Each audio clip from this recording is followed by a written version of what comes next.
And the last little bit, obviously,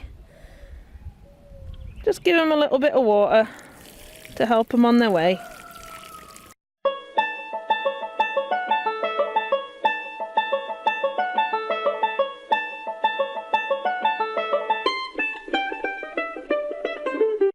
Hey guys, today's video is going to be all about the elderberry bush and how to take elderberry clippings to try and grow more. I'm going to be showing you what's the best way to take your clippings, the best way to plant them with a few other ideas, and talk to you a little bit as to why they are such a good idea. So we're going to get to it and I'll take you through it as we go. Now, the reason it's a good idea to prune back and clip your elderberry bush anyway is so that the main plant can get all the nutrition from the soil and it's not trying to support so many smaller plants, and you're more likely to get a bigger harvest of elderberries doing that.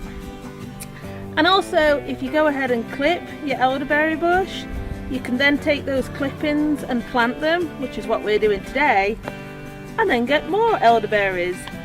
Now, they won't produce fruit till around 3 years of age, so don't worry too much. Just keep that elderberry bush well watered and full of nutrition and it'll come. Remember what they say about gardening? Patience is a virtue. So anyway, let's get started. Now, I'm looking at taking this one right here. Now, each elderberry stem has these little knobs on them, and when you do a clipping, you want to try and get at least 2 knobs near the bottom and 2 knobs near the top.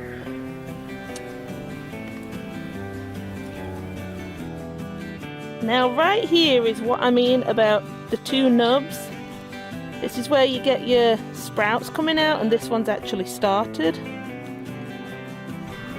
Now what we're going to do, we're going to cut this whole stem down into sections that's going to be perfect for planting.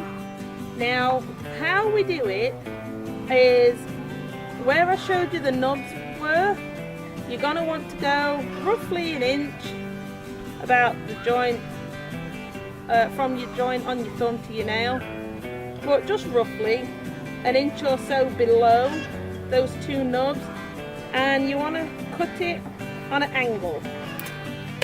And that just helps to remind me that when I've cut it on an angle, that's the part that I want to go down into the soil. So you've got your 2 knobs here, and then you're going to go up and find your next 2 knobs, and you're going to cut it straight again about 1 inch or so.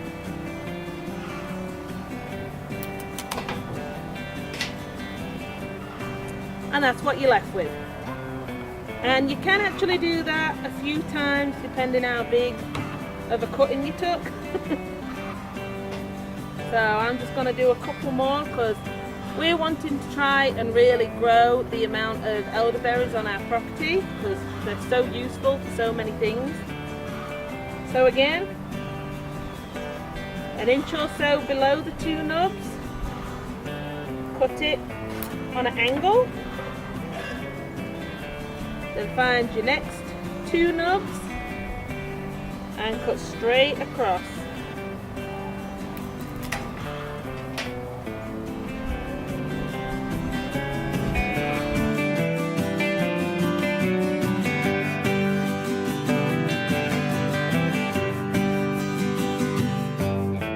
If you want, you can actually go 1, 2, 3 knobs high. It's just whatever you prefer and whatever you feel best with. There is no exact rule or exact science as to why it has to be 2 knobs. It can be 3 pairs of knobs.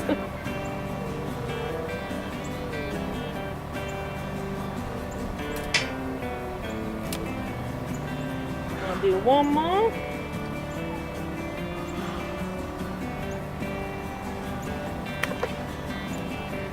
Okay, and now I have all my clippings I'm planning on doing. got a good variety here. So I've got 6 clippings right here. Now you normally want to do this fairly early in the season when it's still kind of cool, still a bit chilly, and preferably before they start sprouting their little green sprouts on their nubs. That way the plant can, well, your cutting can put more energy into growing its roots than putting it all into growing the leaves, and that's really what you want. When it's a cooler temperature, the roots have time to grow and really establish themselves because they're using up all the minerals and nutrients from the soil, and none of the leaves want to come out when it's colder. So when it's that bit cooler, this is really the best time to do it. And then all you do simply after that is, again, get your pointed end. And I've already got my pot of potting soil here. I just got the simple Miracle Grow stuff from Tractor Supply. Now that you're ready to go ahead and put your elderberry clippings into your soil, this is the easy part. Just take your clipping, and again, pointed end down, and you're gonna want to just gently push that down, and push it down about to where your buds are, say, like 1 inch to 2 inch below the soil, and you don't have to pat it down real hard.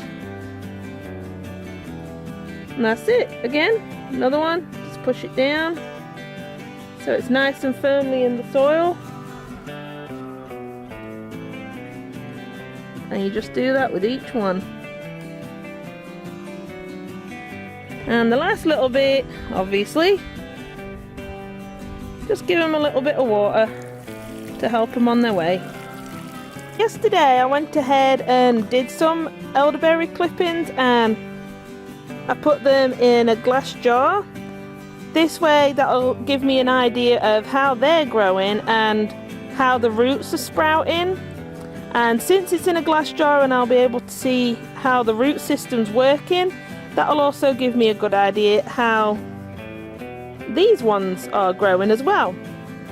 So we're just going to keep a close eye on them, and hopefully with this weather being that little bit cooler, it'll just really help the elderberry clippings to get those roots going, to really establish a solid root system before it puts any of its energy into making the leaves and then eventually the berries.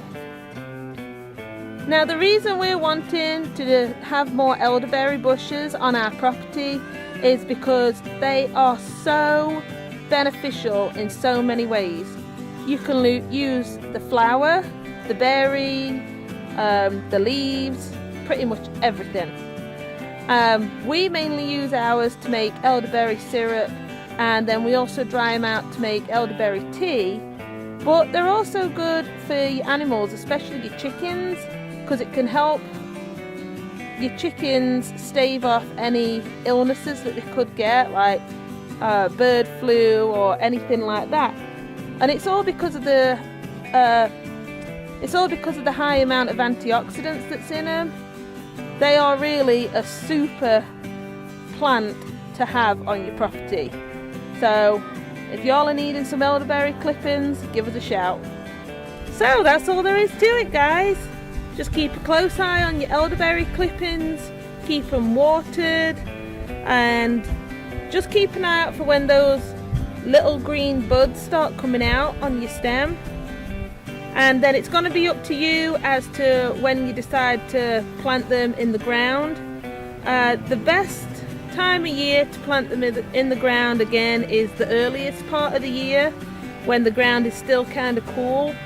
And even when you've got your root system started, planting them in the ground when the ground is still a little bit cool just helps those roots to really take a hold in the soil to make a nice, good, solid, healthy elderberry bush. And for those of you that have decided to plant your elderberry clippings in a glass jar, it's actually going to be easier for you because you'll be able to see when those roots are really starting to form, and again, that will be an indicator as to when you want to put them into a bigger pot. And there is really no harm in putting your elderberry clippings into the ground when it's warmer. It's not really going to hurt it any. And if you see that it's got a really good root system, you really should have no problems at all. So good luck with it, guys. We hope this helped you out, guys, and if you need any more help or advice with anything, just let us know in the comments below and we'd be more than happy to help you. Alright guys, this is Ellen from Wild and Wonderful, and we'll see you all next time. Bye guys.